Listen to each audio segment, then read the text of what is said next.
बिस्मिल्लाहिर्रहमानिर्रहीम। अस्सलामुअलैकुम दोस्तों, क्या हाल चाल है।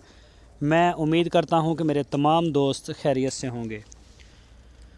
दोस्तों, शाह मोहम्मद चोलस्तानी गाय लेके आए हैं फॉर सेल। पहला सुबह सोने के लिए तैयार खड़ी है। माशाल्लाह बड़ी बम्बू काट गाय है, साफ़ सुथरे थन और बड़ा ज़बरदस्त इसका बॉडी स्ट्रक्चर है। माशाल्लाह खूबसूरत लोकेशन है इसकी हरूनाबाद सिटी, ज़िला बहावलनगर, और शाह मोहम्मद के डेरे पे खड़ी है। जो भी दोस्त ख़रीदना चाहें वो रब्ता करें, इंशाल्लाह आपको मिल जाएगी। पहला सुबह सोना है इसने अभी। और इस गाय की जो डिमांड की है शाह मोहम्मद ने, वो की है 1,45,000 रुपये। 1,45,000 रुपये इसकी डिमांड। पहला सुबह सोने के लिए तैयार है। तो जो कोई मज़ीद डिटेल लेना चाहें जो दोस्त, तो वो रब्ता कर सकते हैं। शाह मोहम्मद आपकी स्क्रीन के ऊपर उनका नंबर भी है।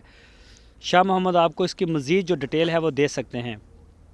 तो इस गाय के अलावा Cholistani, pure Sahiwal cross breed, थोड़ा दूध ज़्यादा दूध वाली, जैसा आपका बजट हो आप रब्ता करें, इंशाल्लाह आपको गाय मिल जाएगी। हर तरह की गाय, अच्छी से अच्छी गाय शाह मोहम्मद के डेरे पे होती है। तो जो भी दोस्त खरीदना चाहें उनसे रिक्वेस्ट है कि वो जाके अपना चेक कर लें, तसल्ली कर लें मौके पे, और उसके बाद इसका ऑर्डर दें। इंशाल्लाह कार्गो होम डिलीवरी की सहूलत पूरे पाकिस्तान के लिए हमारे पास मौजूद है। सारे पाकिस्तान में हमारा माल सेल हो रहा है, जा रहा है। जहां आप चाहेंगे इंशाल्लाह वहीं आपको डिलीवर करवा देंगे, उसी जगह पे। तो बड़ी साफ़ सुथरी और अच्छी गाय है। लेने के लिए आप रब्ता करें। दोस्तों, अगर वीडियो अच्छी लगी है तो इसको लाइक करें, नए दोस्त चैनल को सब्सक्राइब करें और बेल आइकन को प्रेस